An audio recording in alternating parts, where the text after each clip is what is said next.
الحمد لله رب العالمين والصلاة والسلام على خاتم الأنبياء والمرسلين سيدنا محمد وعلى آله وصحبه أجمعين. أعوذ بالله من الشيطان الرجيم. وما يغني عنه ماله إذا تردى إن علينا للهدى وإن لنا للآخرة والأولى فأنذرتكم نارا تلظى لا يصلها إلا الأشقى. سبحانك لا علم لنا إلا ما علمتنا إنك أنت العليم الحكيم. رب اشرح لي صدري ويسر لي أمري واحلل عقدة من لساني يفقهوا قولي واجعل لي وزيرا من أهلي. رب زدني علما وارزقني فهما. ثم أما بعد. عزیز بھائیوں بہنوں اور بچوں، سورہ واللیل کی آیتوں میں ہمارا سفر جاری ہے، اور اس سورت کی اہم ترین خصوصیات میں ایک بڑی خاصیت سیدنا صدیق اکبر رضی اللہ عنہ کی شان اور اس کی سعادت اور عظمت کی تائید اور تصدیق ہے۔ یاد رکھیے، قرآن کریم میں فضائل پر یا احکامات سے متعلق برمحل کوئی حکم جب نازل ہوتا ہے، سبب تو ہوتا ہے وہی ایک آدمی، لیکن اس کی افادیت اور عمومیت ہوتی ہے پوری امت کے لیے۔ سیدنا ابوبکر صدیق رضی اللہ عنہ نے یہ شان پائی، مقام پایا رسول اللہ صلی اللہ علیہ وسلم کے بعد، تمام انبیاء علیہ السلام کے بعد۔ ویسے یاد رکھیے، کسی بھی غیر نبی کسی بھی نبی کے برابر نہیں ہو سکتا، ان کی تو شان اور بات الگ ہے۔ انبیاء علیہ السلام وہ الگ چیز ہیں، الگ افراد ہیں، الگ شخصیات ہیں، ان کی شان الگ ہے، ان کی بات الگ ہے، ان پر ختم نبوت ہے جناب محمد رسول اللہ صلی اللہ علیہ وسلم کا، اس کی بھی شان الگ ہے۔ لیکن غیر نبیوں میں جب بات آتی ہے تو صدیق اکبر پہلا انسان ہوگا تمام انسانیت میں۔ آن حضرت صلی اللہ علیہ وسلم کی امت سے لے کر پچھلی تمام امتوں میں افضل ابوبکر صدیق، یہ ان کی شان ہے۔ اور پھر یہ بات نمونے ہیں، دلیل ہے کہ صدیق کی شان پر چلنے والوں کی بھی شان کوئی کم نہیں ہوگی، یہ سب قابل اتباع ہے۔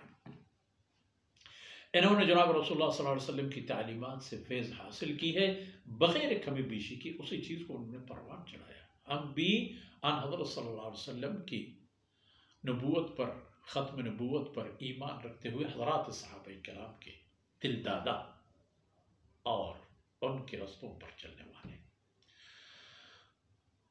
ان کی شان یہ تھی کہ مال صدقہ کرتے تھے، مال کا۔ پھر سورت کے آخر میں بھی صدیق اکبر کی شان میں یہ بات آئے گی۔ ابھی ان مشرکون کی بات بھی ہے کہ اللہ نے ان کو بھی مال دیا ہے، انہوں نے مال لٹایا بھی ہے، استعمال بھی کی ہے، مال پر سخاوت بھی کی ہوگی۔ فرمائے وَمَا يُغْنِي عَنْهُ مَالُهُ إِذَا تَرَدَّى، جب وہ تباہ ہو جائے گا قیامت کے دن، اس کے مال اس کے کام نہیں آئے گا۔ جبکہ امت مسلمہ کے لیے فرمائے الصَّدَقَةُ تُطْفِئُ غَضَبَ الرَّبِّ، اللہ کے راستے میں مال خرچ کرنا اللہ کے غضب کو ٹھنڈا کر دیتا۔ کافر نے بھی کھانا کھلایا ہوگا، لوگوں کو بھی دیا ہوگا، لیکن چونکہ ایمان اور یقین نہ ہونے کی سبب، اللہ رب العزت کی عظمت اور شان کو قبول نہ کرنے کی سبب اس نے اپنے سارے بنیاد ختم کیے ہیں، اس کو یہ فائدہ نہیں دیں گے۔ وَمَا يُغْنِي عَنْهُ مَالُهُ إِذَا تَرَدَّى، جب وہ تباہی کی طرف جا رہا ہوگا، جہنم میں گرتا رہا ہوگا، مال اس کے نجات کے لیے نہیں آئے گا۔ إِنَّ عَلَيْنَا لَلْهُدَى، اللہ فرماتے ہیں کہ ہدایت کا راستہ دینا، ہدایت کی طرف توفیق دینا، یہ ہمارا کام ہے، اور ہدایت طلب کرنے والے کو ہدایت مل جاتی۔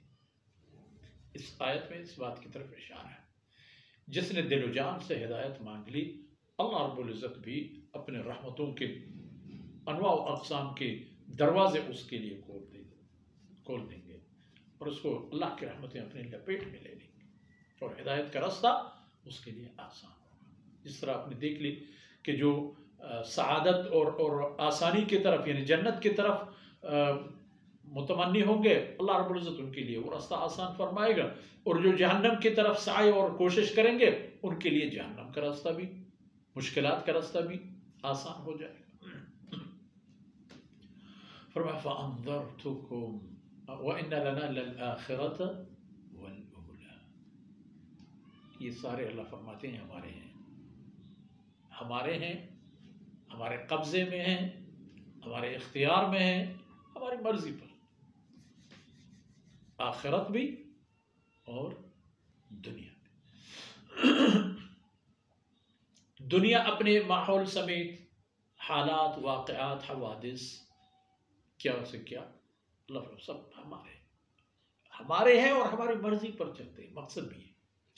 اور آخرت بھی، وہاں بھی اللہ رب العزت جنت، جہنم، یہ مراحل، سعادت، شقاوت وغیرہ سارے اختیاردار ان کا بھی اللہ کی ذات، ان کا خالق اور مالک بھی اللہ کی ذات۔ وہاں بھی اللہ رب العزت اپنے بندوں کو جو نوازے گا اپنی مہربانیوں سے ہی نوازے گا، اور جن پر گرانی آئے گی، تباہی آئے گی، وہ تباہی ان کے اپنے اعمال کی وجہ سے لیں گے۔ فَأَنذَرْتُكُمْ نَارًا تَلَظَّىٰ، اے رسول ان سے کہہ دو، اپنی امت سے کہہ دو کہ میں نے تمہیں باخبر کر دیا ہے، ڈرایا ہے، آگاہ کیا ہے ایک ایسی آگ سے جو شعلہ ور ہے، شعلہ زن ہے، اپنے حد سے بھی بڑھ کر، اپنی قوت سے بھی بڑھ کر، اپنی توانائی کے حد تک وہ شعلہ زن اور منتظر ہے ان لوگوں کا جو اس کے حصے میں آئیں گے۔ اور یہ آگ منتظر ہے کس کا؟ لا يصلها الا الاشقى، ہے تو یہ جہنم کی آگ، لیکن ہر ایک کے لیے نہیں۔ جس طرح جنت ہر ایک کے لیے نہیں ہے، اسی طرح جہنم بھی ہر ایک کے لیے نہیں ہے۔ وہ اعمال ہیں بنی آدم کے جو انتخاب کر چکا ہوتا ہے جہنم کی، تو جہنم کی آگ اس کے لیے شعلہ ور، سخت، تیز اور بلند ہو جاتی۔